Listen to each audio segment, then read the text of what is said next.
আসসালামু আলাইকুম সবাই কেমন আছো আপুরা? আলহামদুলিল্লাহ ভালো আছি আমি।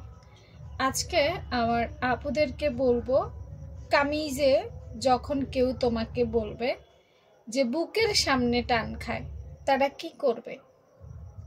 আমরা গত ক্লাসে দেখছি যে মোহরায় টান খেলে কি করবা, পেছনে টান খেলে কি করবা, কিন্তু সামনে যেসব আপুদের বুকের অংশটা একটু চওড়া, কাঁধের অংশটা একটু চওড়া, তারা আসলে কি করবে? দেখবে অনেকে জামা বানায়, সামনের অংশটা এইভাবে rake rake rake rake rake rake rake rake হয়ে একটা ক্রিয়েট হয়, কি বলে এটাকে, জামাটা টান খায়, ফ্যাকাশে হয়ে যায়। এর কারণ হচ্ছে আমরা মেজারমেন্ট হিসেব মতো নিতে পারি না। তো আমি একটু দাঁড়াও, মেজারমেন্ট হিসেব মতো দেখাই দিতেছি।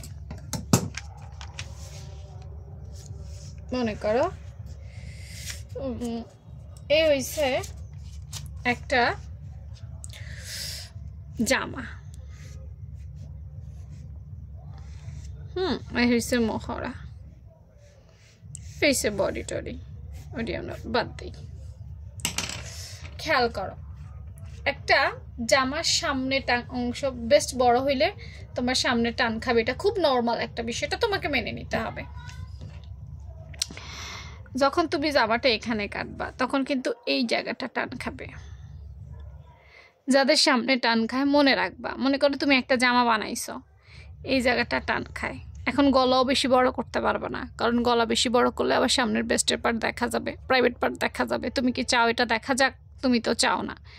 তাহলে তুমি কি করবা, এর চাইতে আধা ইঞ্চি পরিমাণ কাঁধ বাড়াই দিবা। এই আধা ইঞ্চি পরিমাণ যখন তুমি কাঁধ বাড়াই দিবা তখন কিন্তু এই জায়গাটা কম টান খাবে।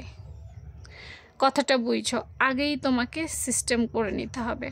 এটা কিন্তু ওই যে কেটে ফেললা, সেলাই করে ফেললা, এরপরে তুমি সমাধান করবা না ভাই। পিছনে কিছু হইলে সমাধান করা যাবে, সামনে কিছু হইলে সমাধান করা যাবে না। বুঝতে পারছো নি? যাদের ভেস্ট বড় এবং এই জায়গাটা টান খায়, এদের প্রয়োজনের চাইতে একটু কাঁধ লাইনটা বেশি বাড়াই দিতে হবে। বাড়াই দিলে এই জায়গাটা কিন্তু বাড়তি পাইতেছি আমরা, তখন কিন্তু এটা কাভার হয়ে যায় আর টানটা খায় না। ভেস্টের জন্য একটা কাপড় বেশি পাওয়া যায়। বুঝতে পারছো নি?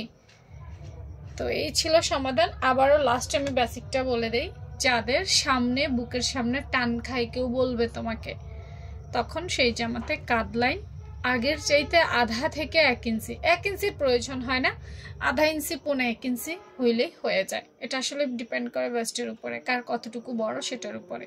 টোটাল কিছু কাঁধ বাড়াই দিবা, তাইলে সমস্যার সমাধান হয়ে যাবে। আল্লাহ হাফেজ।